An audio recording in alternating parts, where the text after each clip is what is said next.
वालेकुम। बेटा कैसे आप? अल्लाह करम है। किस चीज़ की ज़रूरत है इस गांव को, वैट गांव को? एक हॉस्पिटल की ज़रूरत है, एक इंटर कॉलेज लड़कियों की ज़रूरत है। इंटर कॉलेज लड़कियों की? वाह, बहुत शानदार। लड़कियों के लिए इंटर कॉलेज की ज़रूरत है यहाँ पर। आप ये मानते हैं कि लड़कियों को पढ़ाना चाहिए? जी हाँ मानते हैं। और यहाँ बच्चियाँ पढ़ पाती हैं? जी बहुत बढ़िया पढ़ती हैं। मेरी 3 पोती एमए कर रही हैं। माशाल्लाह। और हमें इस सरकार के साथ रहना है। सरकार के साथ हैं, थे और रहे। ऐसा क्यों? सरकार है हमारी, लोगों ने चुना है हमारा प्रधानमंत्री मोदी जी को कि इस मुल्क के लिए हमने कुर्बानी दी है। मुल्क हमारा है।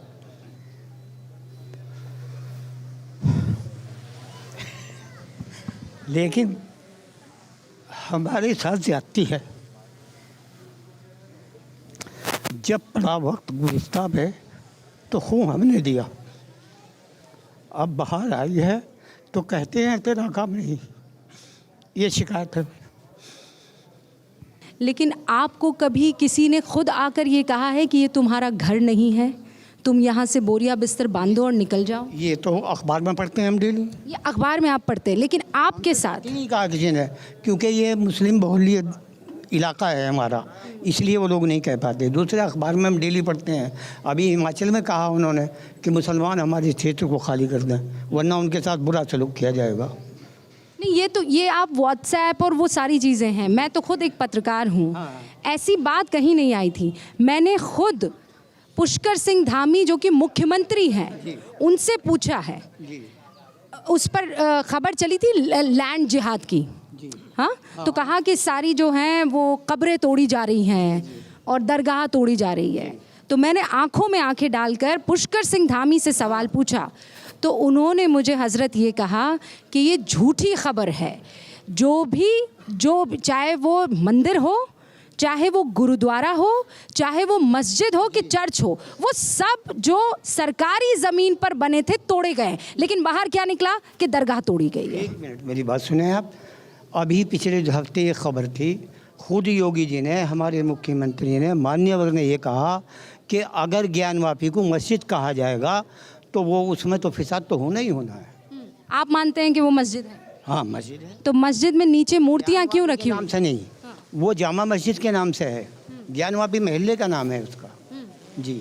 तो वो ये कहते हैं नीचे मूर्तियाँ हैं, गुम्बद हैं, वहाँ पर स्वास्तिक के निशान बने हुए हैं। वो रिपोर्ट आएगी तब पता चलेगा। तो रिपोर्ट में अगर वो सच्ची बात होगी तो आप उसे मस्जिद मानेंगे कि रिपोर्ट के साथ तो हम लोग रहेंगे। जो सही रिपोर्ट के साथ? सही रिपोर्ट के साथ आप रहेंगे। फिर उसके बाद आपको ये कहने में दिक्कत नहीं होगी कि ये मंदिर है। हाँ लेकिन अभी तो है ना।